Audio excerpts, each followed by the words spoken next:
Hello and welcome to Basketball Passport. That is from Zalgiris in Lithuania. There, the start of the game, the crowd going wild, the fans having a great old time, and it's becoming a bit of a staple here for our intros, just showing what crowds are like. 5, 6 maybe games into the EuroLeague season, and we've been to Belgrade, we've been to Athens. Now we've been there to Lithuania, to Kaunas, and what do you think, man? Every time you see those, do you ever get bored watching them? No, it makes me think we should mix in the occasional beginning of an NBA game. Right. Was it like people are still making their way to their seats, and the game is like midway through the first quarter, and Miami Heat fans are just like, "Oh shoot, there was a game tonight!" Yeah. Oh, Yeah. we were outside laughing at Dwayne Wade's statue. Yeah, I mean, that's right. Like, especially in Belgrade, over an hour before the game, fans are sitting there, or not sitting, they're standing, they're cheering, they're chanting, they're singing, and it does create a pretty different atmosphere. But anyway, this is the Basketball Passport Pod. I am your host, Leigh and joined by Lakers Lounge and General Lakers Insider, Anthony Irwin. Anthony, how's the week been, man? You must be on a high after the Dodgers brought home the championship last night. I don't know if you caught the game or anything like that, but that was one of the most surreal sports moments I've ever seen. Like an epic collapse by the Yankees. Feel like the sports gods were helping the Dodgers out a little bit because that one Yankee fan made a real ass of himself, and ESPN was like cheering him on. Yeah. It was bizarre. I've never seen anything like that. But no, it was a great night there for the city of LA. And my house was completely asleep, so I had to go outside and let her rip. And because I didn't need to wake up my children because of a baseball game. No, it was just really, really cool. Yeah, it felt like it was a bit of a letdown, though, the series. Is that right? Because, you got the two biggest teams, biggest markets. I was hoping for at least 6, hopefully 7.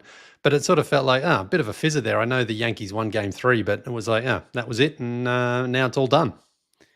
Yeah, it's tough because, the Dodgers were so broken down by the end of it that it was just like, I'm not sure how it would have gone had they gotten it back to LA. They really went for it all in game 5 with all of the pitchers that they used.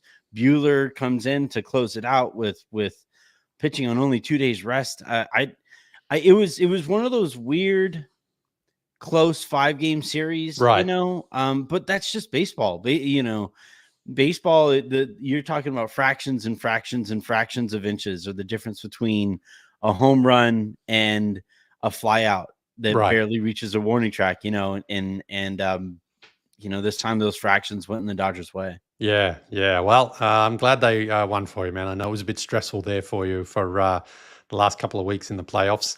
Anyway, I'm happy for you. Actually, you don't have to do shows with me going like this anymore. Yeah, exactly. Yeah, Sunday nights I now have your full attention unless the Vikings are playing. But this show we look at what's going on in the world of basketball, and that is in addition to our Sunday night shows, which is really an NBA focus, talking about the big stories. You can follow us here at youtube.com/basketball passport. Also, Lakers Lounges, where Anthony does his Lakers stuff, and my personal, which is YouTube account, Leigh Ellis 76. We've got a few things to get to today. We do have another question, another legit question in the mailbag, which I'm very excited about, and we will get to that. Got a couple of things to talk about, but the one thing I want to bring up first, I want to shout out my ladies here.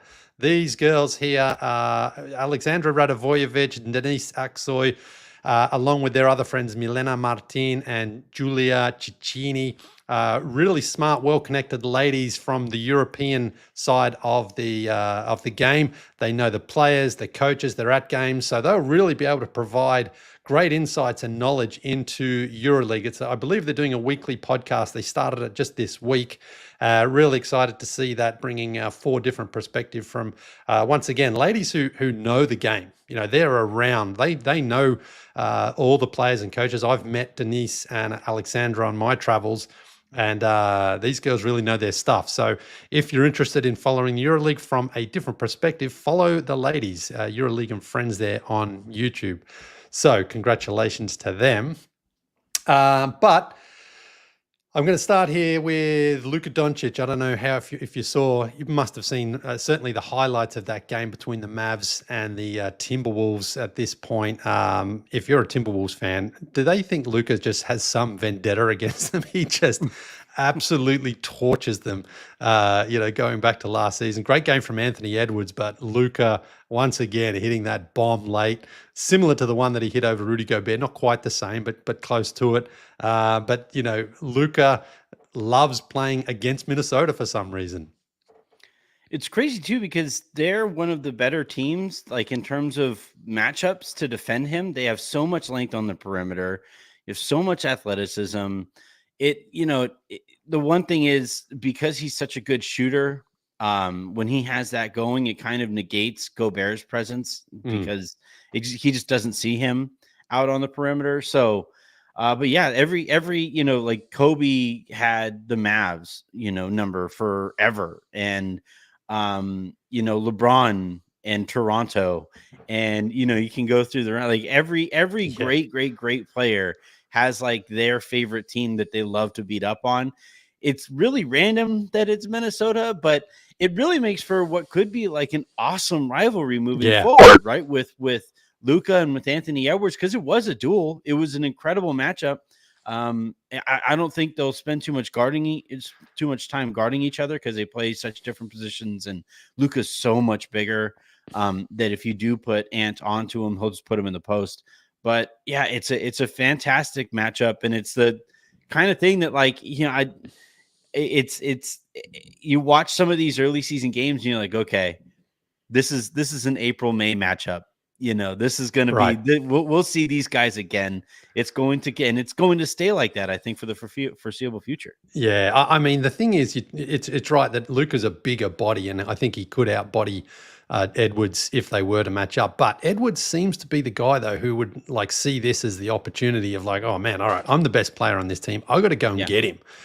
But again, the crazy stuff with Luka is some of these shots he hits are unguardable. I mean, you can't, when he's through 2, 3, 4 feet behind the line and he's throwing up those bombs and they're going in, there's nothing that you can really do to stop him. But oh man, I love watching him play when he's in that mode where he just feels like, especially on the road. Oh, I know. Like it's another mark of great players who they just love shutting up entire crowds. 15,000, 20,000 people screaming at how much they hate you personally and they hope you stub your toe. And he's just like, nope, not happening. I'm reducing this place to freaking embers. Yeah, and he's looking for someone in the crowd as well. I don't know if he was just shouting generally, but he's one of those guys. I think he wants that loudmouth, that drunken bum, just to be screaming at him the whole game, so he can really get fired up. Because he seems to thrive when he's on the road and there's some sort of adversary out there trying to fire him up. But I wanted to start the show with him because it suits perfectly for this show. He's Slovenian. He's the MVP favorite. I think actually Shai Gilgeous-Alexander has sort of become the early season favorite here, but certainly Luka is, in that top two. It's just he's so much fun to watch. And also, what do you think about Clay so far in Dallas? I think he's.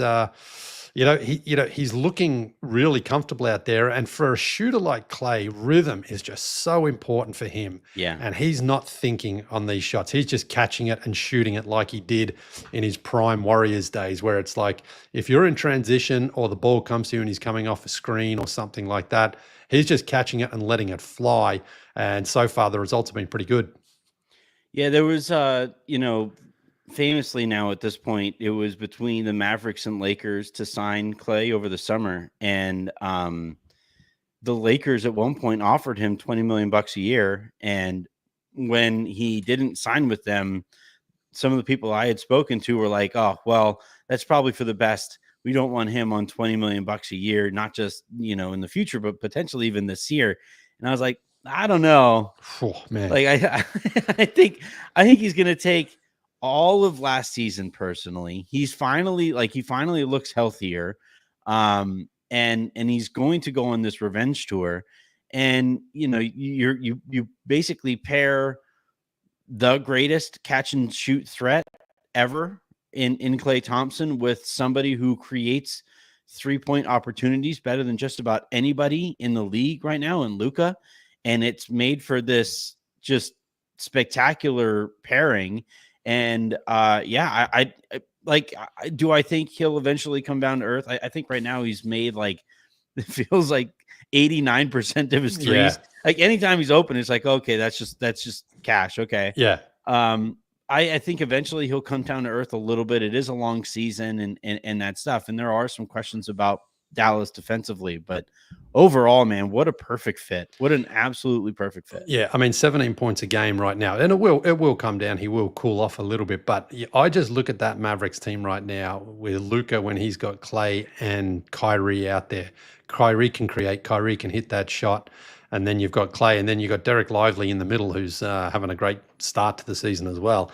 But it does Gafford feel too. like Both of them. It just does feel like they're going to need a couple more bigger bodies there at some point. But so far, it hasn't been a problem. But yeah, man, if the Lakers, especially the last couple of games, the Lakers would have absolutely loved to have had this Clay out there on the perimeter. I mean, look, there definitely some risk involved there because of the way things finished for him in Golden State. The injuries were catching up. He didn't seem to have that same mojo, but new city, new opportunity. And again, when you see Clay just not thinking about the game, that's when he's at his most dangerous. And a lot of the shots he's making as well that I've noticed, they're good, squared up to the basket in rhythm. Like he's not doing that stuff where he did a little bit of Golden State, taking a couple of dribbles and then sort of fading and drifting and trying to hit these crazy shots. It's more just like, if the ball's in your hands, Clay, you have the greenest light of anyone in the league. Like, just shoot it, man. We don't want anything other than you to shoot because,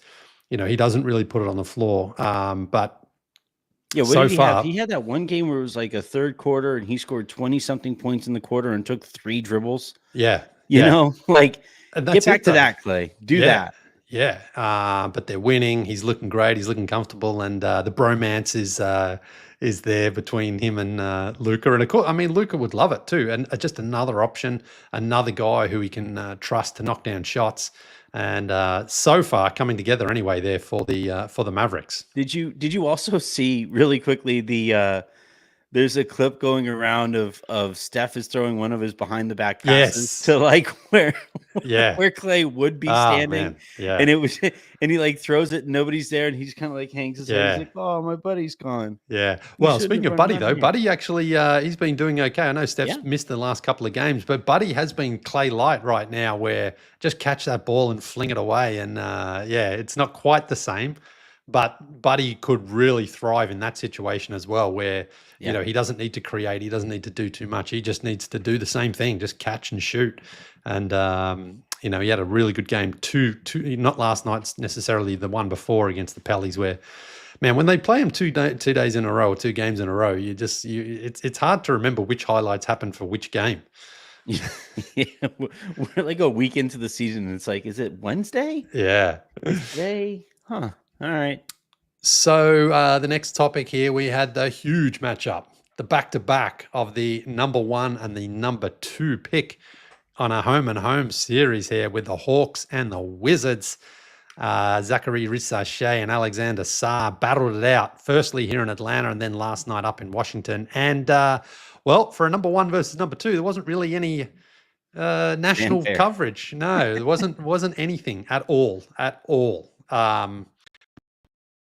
But look, let's be honest. I mean, this wasn't a huge draft in that sense where people were looking at Rissachet and Sarr like they looked at Wembanyama last year. I mean, Wembanyama was clearly going to have an impact from the start, whereas Rissachet and Sarr are both, trying to find their way. It doesn't help that the Hawks are just beaten up already with injuries. And Rissachet, he's been okay, but you can clearly tell it's not like it was in the preseason where he was quite as fluid, getting his baskets and scoring quite easily. I think he probably thought, oh man, the NBA is easy. But now that the real stuff has started, and again, the Hawks are missing DeAndre Hunter has missed a couple of games. Dyson Daniels missed the last game.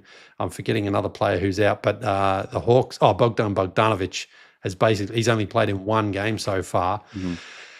On top of that, V. Krejci was out, and Onyeka Okongwu also missed one of the games too. So it's almost like he's been thrown in, Zachary Rissache, and he hasn't been able to quite, find his touch right now. He had a really solid offensive game against the Oklahoma City Thunder on Sunday night. Played some really nice basketball. Went straight at Chet like 3 times and scored at him. Switched hands, drove at him, and hit nice little, nice little jumper over him. But there was a little bit of talk here in Atlanta that there's no media publicity of the number 1 versus the number 2 pick. But really, again, it's the Hawks and the Wizards. Neither of them have really, done all that much to start the season. And so you can understand why the networks decided not to focus in on these 2 matchups. Well, it's explicable, but it's the kind of thing that the NBA is going to have to figure out. And, it's the issue that the NBA is currently facing is this notion of we want to wrap our arms around parity. We want all of these teams to have a chance at the beginning of these years. We don't want super teams. We don't want big markets to have the advantages that they have had over the years. But that's not how the league has been presented, nor has it been covered that way nationally. And you have this situation here in Atlanta where, could you imagine a world in which, in the NFL, if 2 quarterbacks were taken, 1 and 2, and they played against each other, it would be at the very least the biggest game of the afternoon. I think it actually just happened, right? Where Caleb Williams just played against the guy who got drafted by Washington, and it was the biggest game of the afternoon block on Sunday, and it was presented as such. It was a big storyline. And it was between a surprising Commanders team. They've been good this year, and a Bears team that had a better record than I think it actually is. But it's 2 teams that I don't think either really figure into the Super Bowl picture. Right. And yet the NFL knows, no, but we have to prop up these 2 young quarterbacks. We have to get people used to these guys and used to these storylines here moving forward. And for the NBA to just kind of ignore it altogether. It's not, I'm not even saying it needed to be, yesterday was Wednesday. So it would have had to been on ESPN, if you wanted to do it that way. Okay, you don't want to put it on ESPN, but I would tell ESPN with their Sports Center B block, hey, can you make sure we get a little bit more attention on these 2 young guys? Because this stuff really matters. About Rissache in particular, though, the way that he played, it really kind of goes to show how perfect a situation it is in Atlanta if everybody is healthy, and how quickly it can turn into your typical first overall pick type of situation where ideally he gets to come along at his own pace. Atlanta gets to bring him along slowly. He plays this smaller role. He can show flashes, and he can be that exciting player in small doses. But when you take 5 rotation players out of the mix, and now all of a sudden he is asked to be a real rotation NBA player, he's not that right now. No. And it's going to take a little time. No, he's definitely not there right now. I really love what I've seen, though, in the flashes of him, because he's confident going at the basket. He has got really soft touch around the rim, a nice little ability to knock in that shot. The 3-pointer's not really falling for him at the moment, but again, that's okay. You can kind of tell. I've been to every Hawks game. He's rushing them a little bit. He's getting a little, anxious. He wants to see one go down. They gave him a chance to tie the game against the Wizards here on Monday night, and he clanked it off the side of the backboard. But, overall, I think he's the better choice out of him and Sarr too. I obviously saw Sarr as well. Sarr, to me, looks like he's got way more work to put in to just become a sort of competent guy who can knock down shots and sort of find out what his role is. He had, again, a couple of moments there, but Rissache, I'm glad the Hawks have him, because I think he is going to be the better player. But, also the other thing he's battling with is just his frame right now. He's a kid out there. He even said, he was interviewed and he said, in France, I was super athletic, but here I'm just a regular dude. And what was interesting is Jordan Poole. He was matched up on Jordan Poole a couple of times, again, largely because the Hawks are so beaten up right now. He was their best option. But Jordan Poole, he's a highlight reel in the sense that he's a Shackton a fool candidate for every time he has the ball. But Jordan Poole can get a bucket, man, and a couple of times you could just see he went straight at Reece Shea just to create space, get himself a shot and knock him down. Kyle Kuzma did the same thing. I mean, Kuz, what's he, a 6-year vet right now?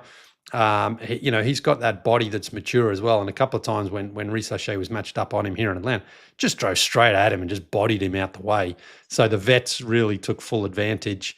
Normally they'd be going against a DeAndre Hunter, but he's not playing right now. So Quinn Snyder was, he was strapped for who he could sort of throw on these guys. He went with the length and the speed of Reece Shea rather than somebody else, because he didn't have tons of options like a Garrison Matthews maybe. But anyway, again, this is going to be a rough season, I think, here for the Hawks, especially if Bogdanovic is out for a month and a couple of other guys. V. Krejci's out for a couple of weeks at least. Dyson Daniels, he's day-to-day, but it sounds like he's probably going to miss a couple of games. So it could be a bit of a hole the Hawks find themselves in here. But overall, I think they probably look around and go, listen, there's some very nice signs here from Reece Shea, but like with any kid, especially coming over from France, it's going to take him at minimum, I think, 2 seasons to really be able to establish himself and show what he can do out on the court.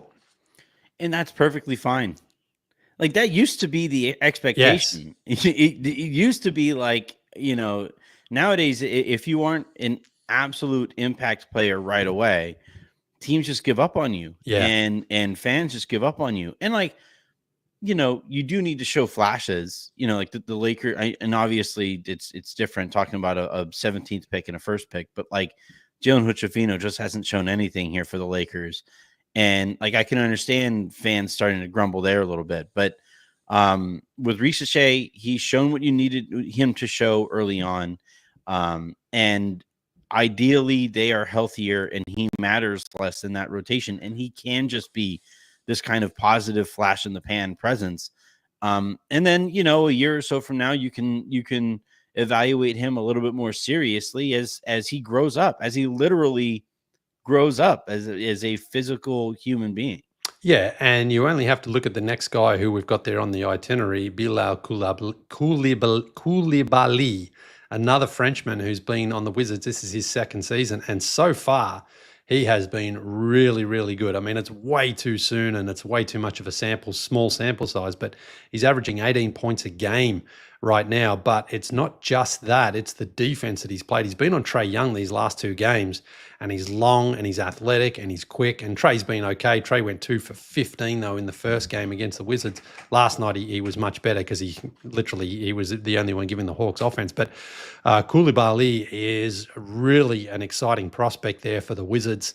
Obviously didn't do that much last year. He's only 20 years of age, but I was just so impressed with the way that he played at both ends. Very, very smart defensively.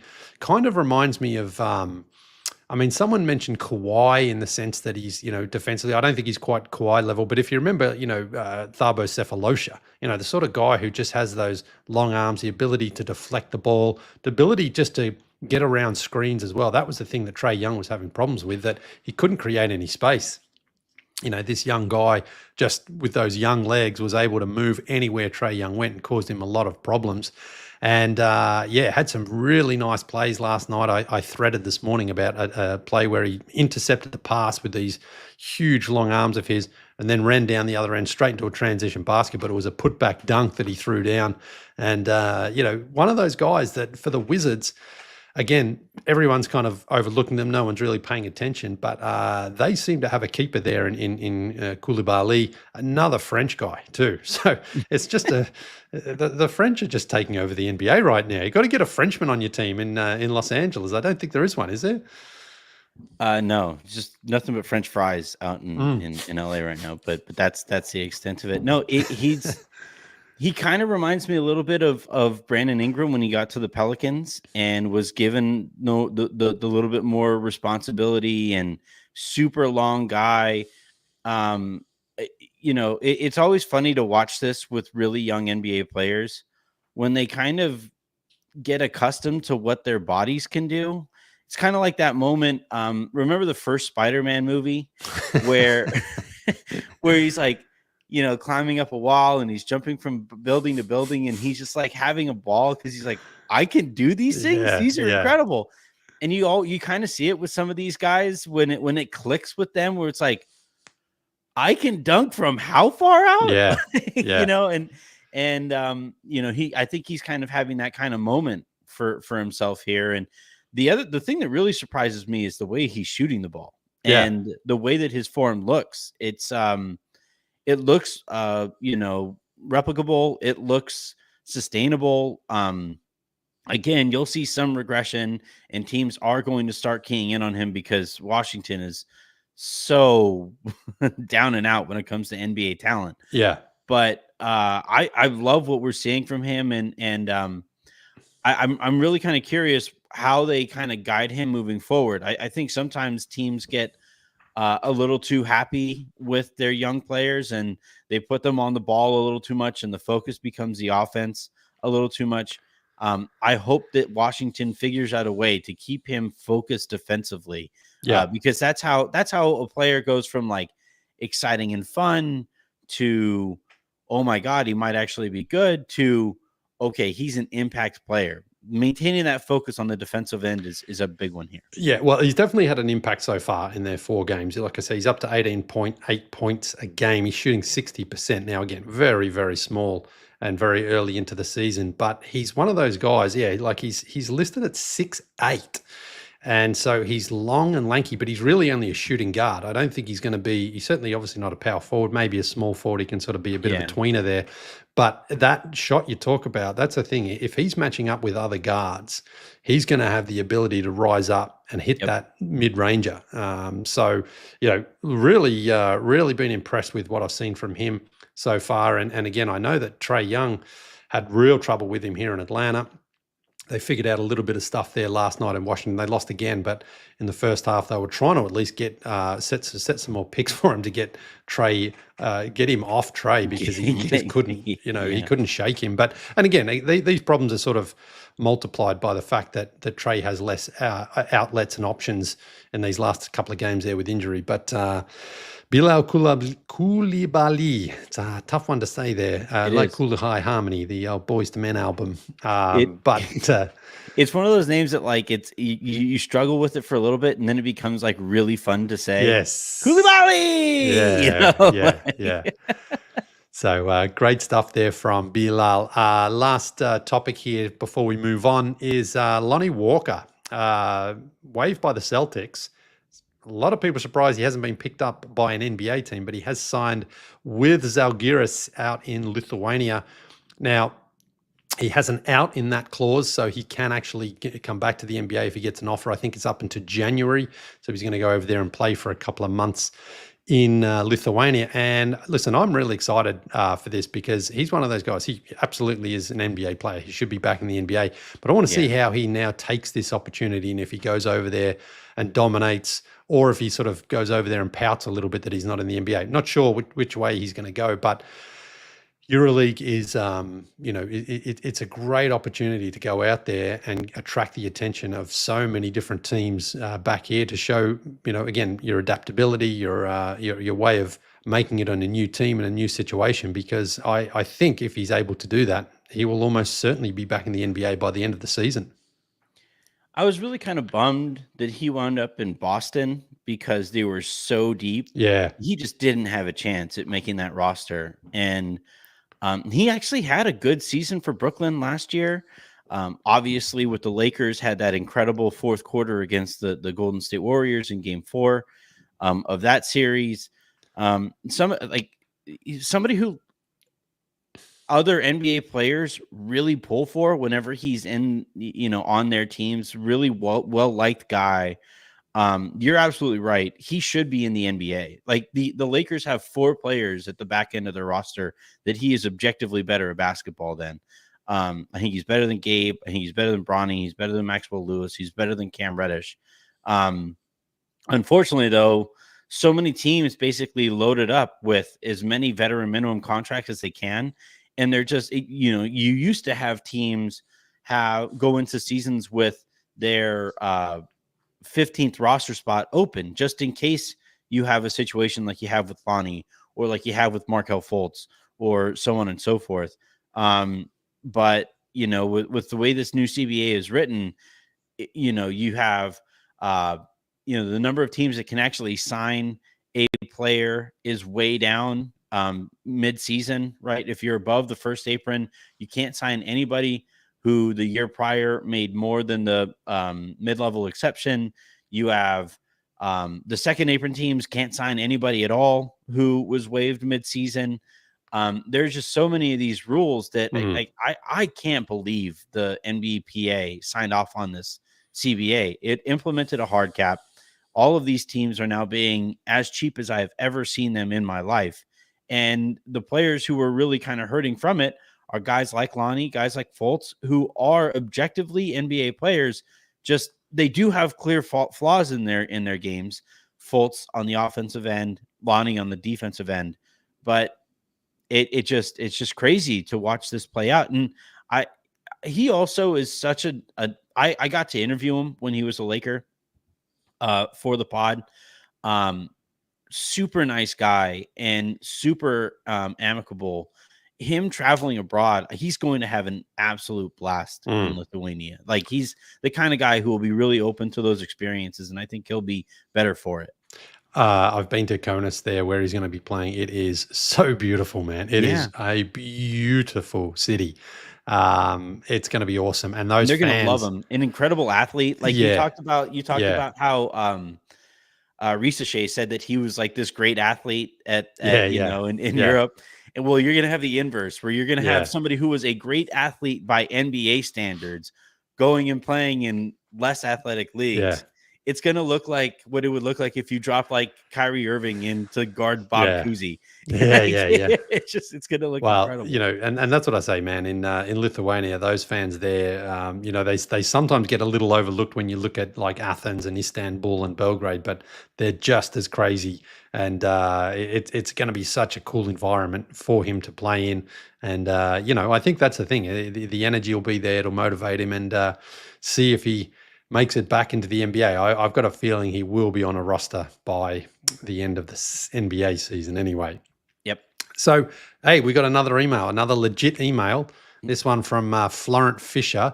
And he says, hey, guys, sorry my last email didn't reach you. I had sent it to the Basketball Passport Podcast with Leigh and Anthony at gmail.com. But I hadn't realized you chose to abbreviate it.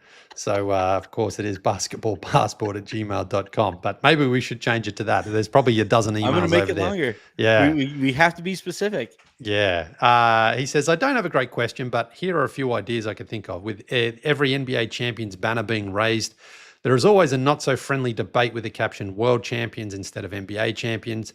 Being born outside of the US, I tend to agree with most people that World Champions should be reserved to Germany right now, but the Celtics are definitely way better than the Germany national team. What do you think about a mini tournament between the best team of each league from each continent to award the best team outside of the national team and give a legitimate second world champion title? I believe there is such a thing in soccer. Do you think the best team of your league would give a good challenge to the best NBA team every year, or is that too much for the NBA and that would make not for a fair fight? Flo, born and raised in France, living in Toronto the past 10 years. Well, yes, he's right in the sense that this is always the debate, like are the Boston Celtics the world champions? For me, there's no question the NBA is the best league in the world. Nobody's disputing that. Nobody debates that any other league would come close to the NBA. I do feel, though, that it's not a world championship. I just don't think that you can, award a world champion for a domestic competition. And again, the best players are here, and the Celtics would wipe the floor with any team in the world, including most likely the German national team. So, it's one of those things. And it's funny because some teams call themselves world champions, but the Golden State Warriors, for example, only have on their banners NBA champion. So there's no real, way to say it, but it's going to be one of those things that, again, some people say, well, it's the best league in the world, so it is the world championship, but others are like, but it's not a world championship, so you can't call yourself world. The world championships are when the countries play. The Olympic champion is when the Olympics play. The NBA champion is when the NBA championship is held. And so that's how I define it. I mean, again, no one really has the correct answer. It's however you want to interpret it, but that's my feelings on it.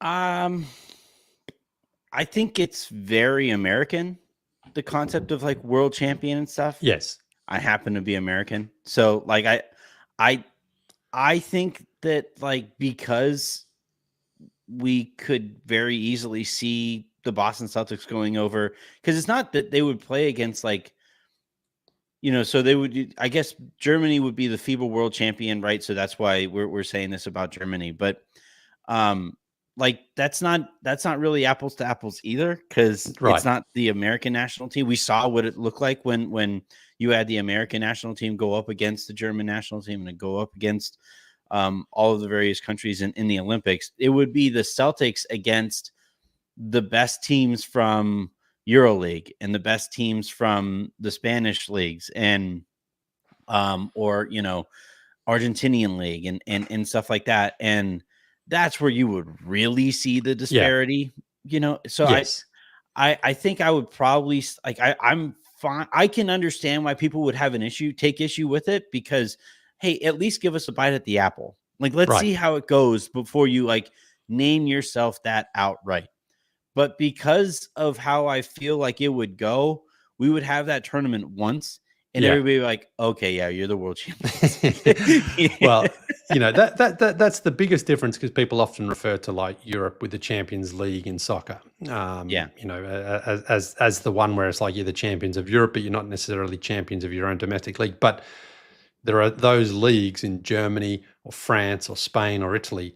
They're equivalent to the standard in England, and that's why you have, a European champion, because they're able to battle. There's just no way any team, including the European teams, could beat the Celtics in a 7-game series. There's a chance they could take a game. There's no question about that.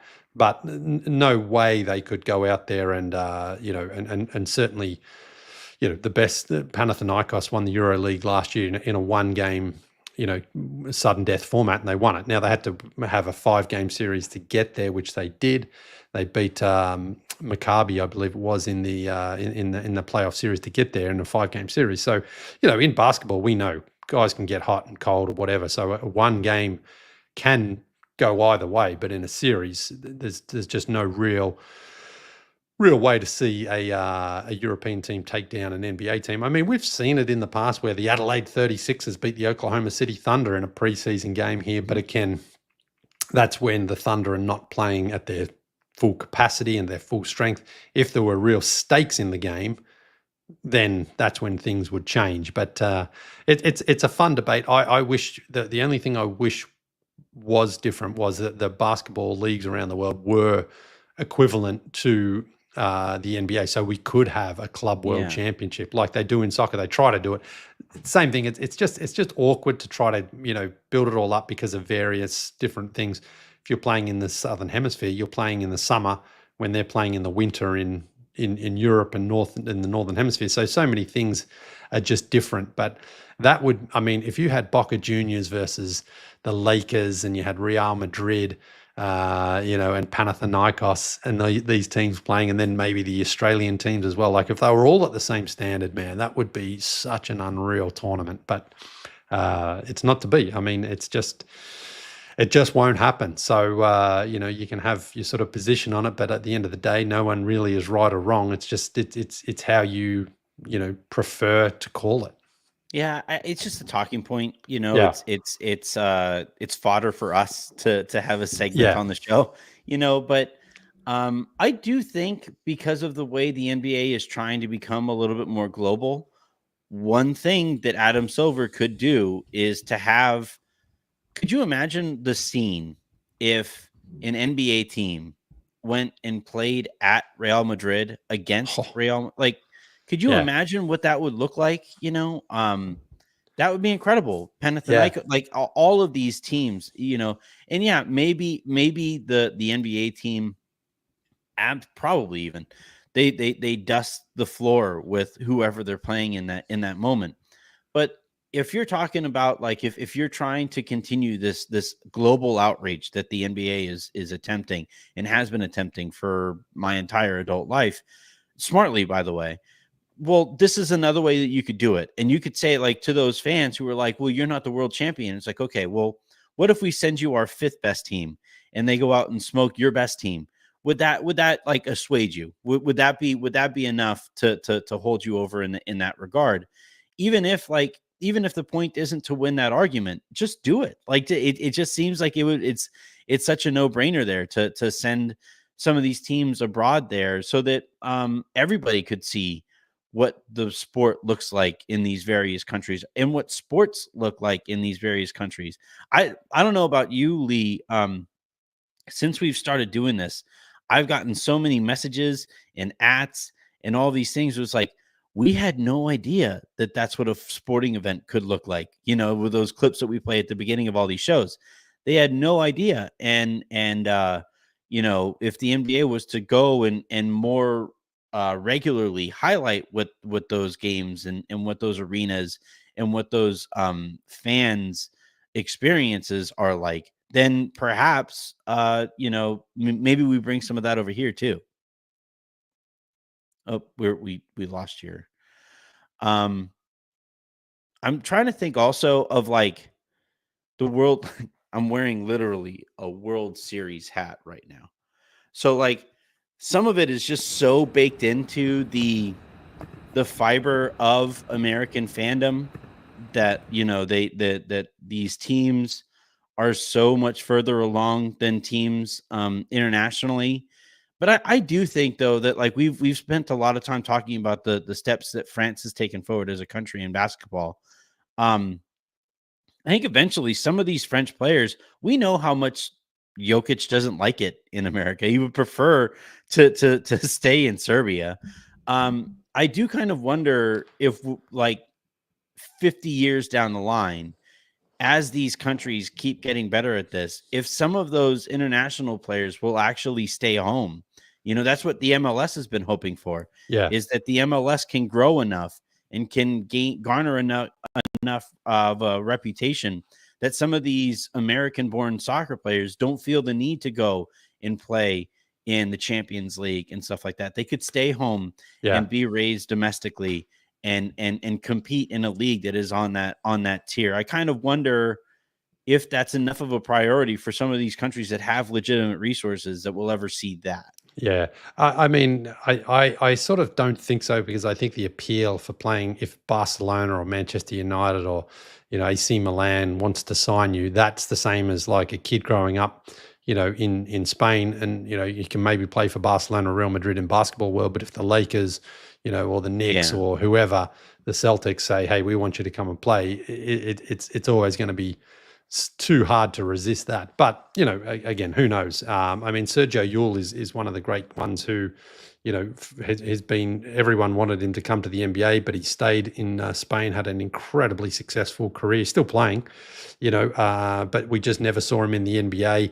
And I think you see it with guys like Sasha Vezenkov, who came over last season from the Panathinaikos to the Kings, but really didn't get much burn. And now he's back in Panathinaikos because he's like, well, what's the point? I don't want to be sitting on the bench for Sacramento when I can be playing. Hit a game winner this week for Panathinaikos. So, sorry, I say Panathinaikos, it's Olympiakos who he's playing for. Yeah, who knows? But that's the choice, right? Do you want to go and like we have these American-born soccer players who go and ride the pine in London or something like that. And eventually, like, I kind of wonder if they're in MLS is basically hoping that they say, you know what, I'd rather just stay in a place that I'm more used to and actually play. And I don't know. I just think with these countries that have the crazy resources like that, I think it's possible way down the line that we start to see a shift in the reputations for these leagues. Yeah, I think it is possible, but I think it's still, what, ultimately at the end of the day, it comes down to money. And if you can earn 10, 15, 20 million in the US playing in the NBA versus, 3 to 5 to 7 million in Europe, for most guys, they'll chase that big payday, and you can't really blame anyone for not doing it. Yeah. Okay, well, let's move on to the city of today's show, and it is the beautiful city of Mexico City in Mexico, of course. Last week we were in Tokyo, the world's largest population with 37 million. Today it's about the fifth biggest population, Mexico City, somewhere in the vicinity of 25 to 27 million. You know, these things always depend on who's counting and how they even determine what counts as a city and the greater city area. But either way, it's a huge city. And, you know, I'm often asked about where I've been, what's been the biggest surprise. And I think it's probably going to be Mexico City because I'd been to Mexico several times down to Playa del Carmen through Cancun with my kids, but it's not really the true Mexico. You know, you're going to, the touristy destination. So it's not quite the same. Always been intrigued by the capital. And when I finally got a chance to go there this time last year for the NBA game, it was one of those places I fell in love with immediately. The crew who arranged for my visit just did a great job taking care of me. Shout out to Rodrigo Garcia. He did a fantastic job organizing the whole trip. And I always say to these guys, like, take me to it. Like, I just want to go to the place where the Mexicans go and eat, like the real traditional places. Yeah. And they took me into this place as soon as I got off at the airport. They were like, "We're going to this little diner type place." And one of those ones so traditional, it was really only a place for men who were allowed in there in the 80s. I mean, women were allowed, but it wasn't really encouraged, and it was sort of out of place if you saw one there. So it was a sort of a boys' club in that sense. Now I'm happy to say is very much it's open to everybody, but it's one of those places where, as I understand it, you don't actually pay for your food. You only pay for the drinks, and they just bring out like the quesadillas and the tacos and things like that. And you just feel like, oh, this is the sort of place where people really want to show off. You know, if someone comes to your city, you make that effort to be like, oh, let's go take them to this place. Let's go and make sure they enjoy it, so they have a good feeling. We all know there's a few stinkers of places in our cities, but I went into this one and I was just like, oh my God, this is the perfect first sort of trip there in Mexico. I was the only gringo in there. Everyone else was a local. And, you're having your tacos, you're having your bandera with the tequila there. And it's just it's the best way to feel welcome in a city is when you go to a restaurant and the food is amazing and the people are welcoming, and you just, you feel like you're immediately in a place that's really meaningful and special to the locals. I'm biased here because I'm Mexican. But to me, like when it comes to welcoming cultures and stuff like that, like what my family does for my friends, or when I introduce Jen to my family, is like nothing short of magical. And you talk about like showing off and like wanting to show off your. My tias will make like 5 dishes. Like they wanted Jen, or like my dad when because my mom is I'm Mexican from my mom's side, and my dad when he like went to my grandma's house and finally met my grandma, she made like all of this food.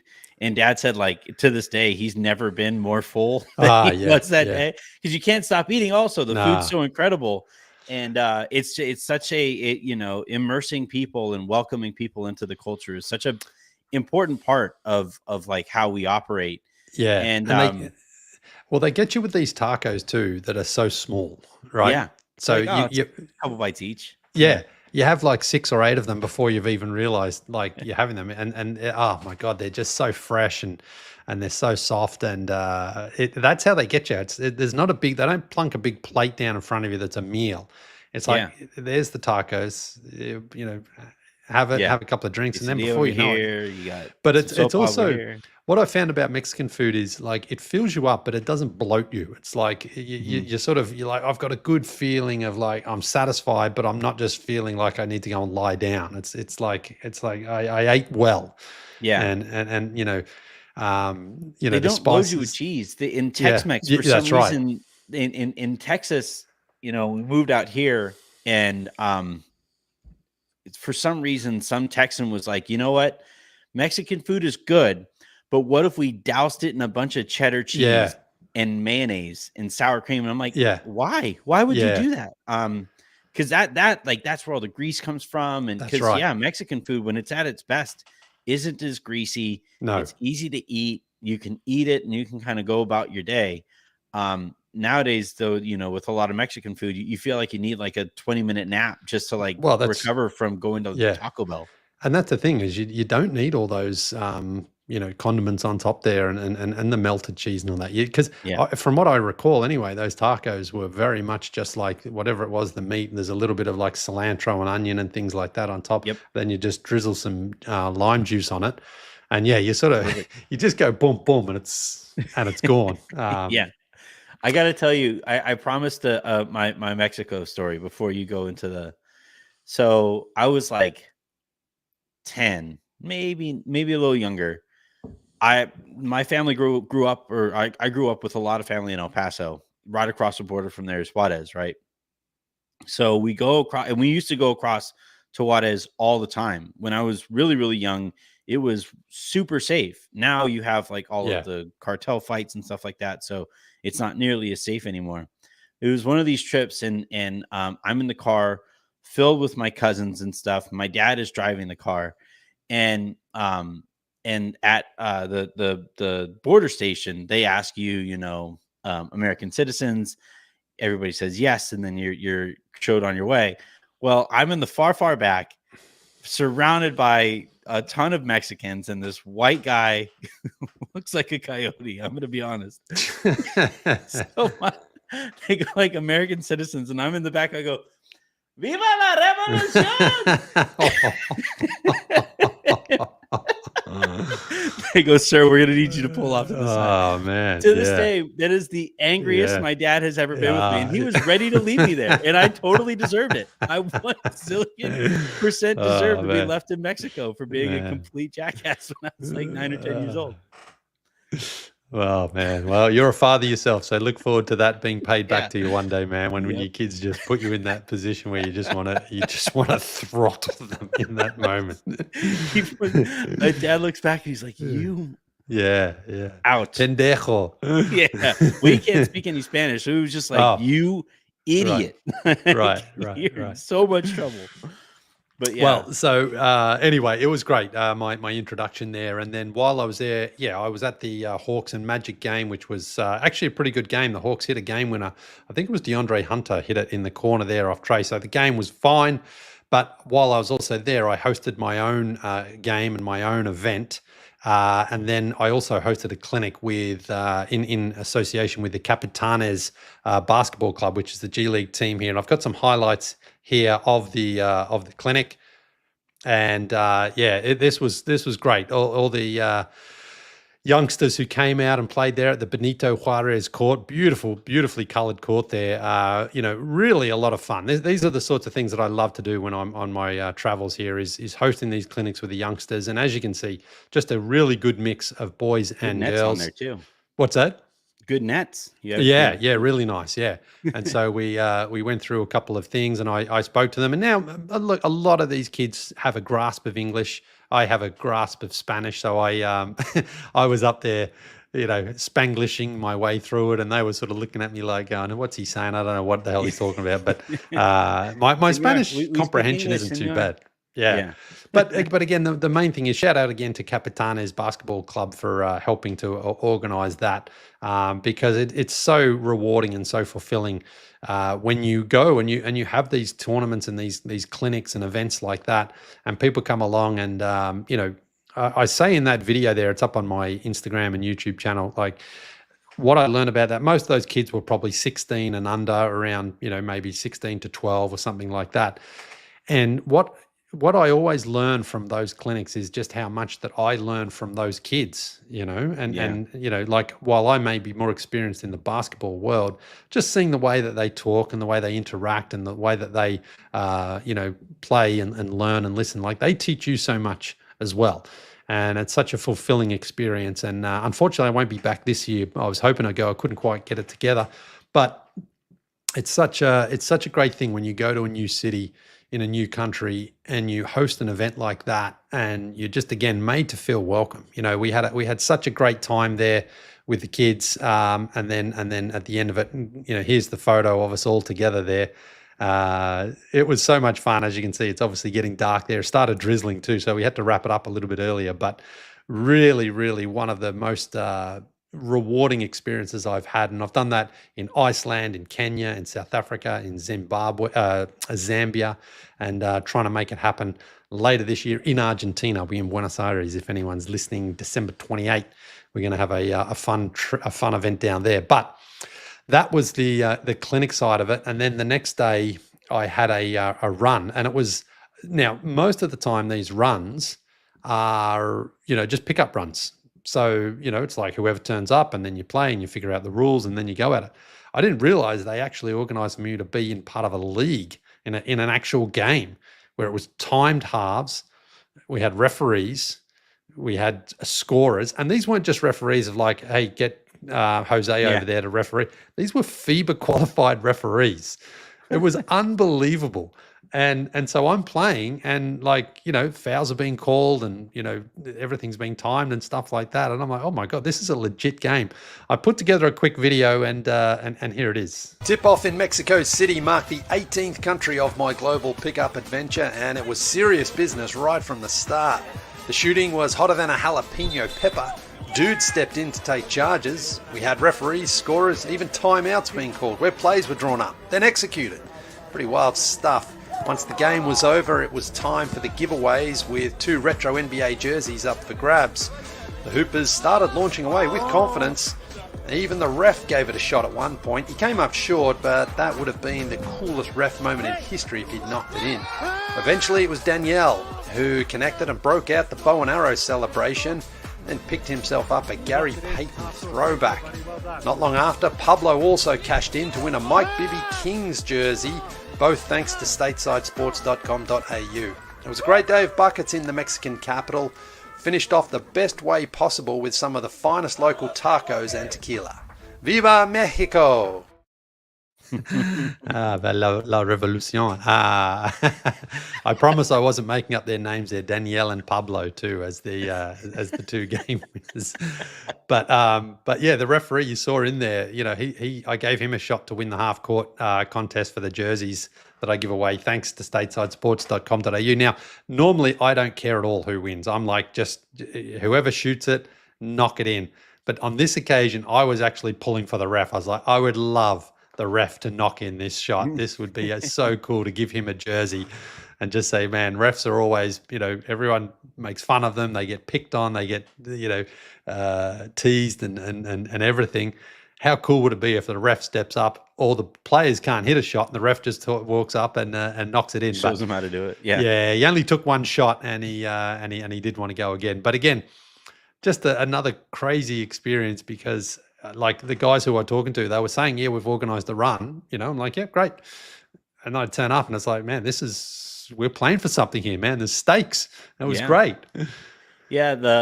It would have been great too if you would have done the giveaway before you started playing. Right. And the referee won the jersey then, and you get some extra calls, like anything you can do for an advantage, man. These things, especially if they're a FIBA ref, like they're going to be calling it pretty straight up, and their calls are going to be respected. So that's right. If it takes you a Gary Payton Jr. to get that charge block going in the right way for you, you gotta do what you do. I think we did win the game anyway, but it was pretty close there. But you saw as well in the video, the guys were stepping in, taking charges on the concrete surface, man. I'm like, whoa. Yeah, that's but I know we've talked about it before. I'm really surprised though that the Mexican league itself, and there aren't more Mexican players in the league, because there's no question that the skills are there. There's lots of great courts. It being just this close geographically to the United States and the NBA, you would think that like it would be a bigger event down there. And I think it is growing, but I'm just a little surprised that we haven't got, an abundance of Mexican players in the league currently, and haven't really had too many over the years. Yeah, I mean, there's such a just crazy cultural focus on soccer. Yeah, that's going to be every kid's priority growing up. Also, like, I haven't met a ton of super duper tall Mexicans. Just, you have that to run into too. Like Jaquez is about as tall as I've ever seen one. You had guy for the Dallas Mavericks. Nahara, Eduardo Nahara. Eduardo Nahara. He was like 6'10". So like, you have that kind of going into it, but I think the biggest thing is like the cultural focus is on soccer, and any kid that has any kind of athleticism plays soccer, and is like that is just a religion down there. Yes. And so I think with the success that Jaquez has enjoyed so far, I think that'll certainly help. And frankly, the lack of success that the soccer team has had, I think some kids will be looking for like another option, because for whatever reason, there's all the passion about soccer down there, but they haven't been able to really feature super relevantly in the soccer global scene. So maybe they start looking at other kids themselves, especially also with like you mentioned Capitones, and the league might actually put a an expansion team in Mexico City potentially. They're one of the cities that are being considered. Yeah. If the league really does, like get a real footprint down there, that's the kind of thing that like will get people to say like, man, I would love to play in front of this crowd. Yeah. I would love to participate in this kind of stuff. Yeah. And that's usually how it starts, that kind of grassroots moment, and those moments along the way. Absolutely. There's no doubt that the interest is there, but you sort of need that one thing. Or if Jaquez comes through and let's say he makes all NBA or an all-star or something like that, then all of a sudden there's like, one of our dudes is making it, because I think that's a big thing with Jokic and Doncic, seeing guys like Stojakovic and Vlade before them. They were like, these guys are actually doing it, so maybe we can. But we'll see. It's really too bad that the Lakers didn't get Jaquez, because I think that would actually really help. There's such a crazy Mexican population and I say crazy like crazy big. I don't like legitimately. Don't come after me. Locos. Loco pendojo. But like there's such a huge and passionate Mexican fan base in LA, and it's right up the board, like right up the freeway from the border. Yeah. So like, I think that would have resonated a little bit more with the Mexican culture as well too. So missed opportunity there for the Lakers, not just in a basketball sense, but he would have been one of the most popular Lakers ever if he had the rookie season that he did for them last year. Absolutely, and I mean, Miami's probably then the second market you want to hit, though, in terms of the Latin audience there. Anyway, that is it for this episode of Basketball Passport. Thanks again to everybody who has joined in and sent us in emails. We got 3, I think, now, and counting. That's basketballpod@gmail.com if you want to send us in and see if we can get one for our Sunday night show, which is what Anthony and I do. Around 8 p.m. Eastern, we take a look at the NBA, the big stories that are going on. And right now with the season obviously in full swing, there's going to be tons to talk about. And then we do this on Thursdays. Next week, haven't decided yet where we'll be going, but we'll be going somewhere to talk about my travels and experiences and adventures. And hopefully you'll come along and join us. In the meantime, I'm actually working on something else here, which is a calendar of my favorite courts. Here it is here. Okay. You can see, now it's still in the process of being developed, but this is maybe a Christmas gift if someone's out there looking for a fancy little gift they want to get ready. I've got all the courts that I've been to, not all of them, but some of the ones I had to pick out. Oh, you muted yourself. There's only 12 months, so I had to pick out 12 of my favorites. There we go. I need to buy a new microphone, I think. Anyway, thanks everybody for joining us, and we'll see you on Sunday night.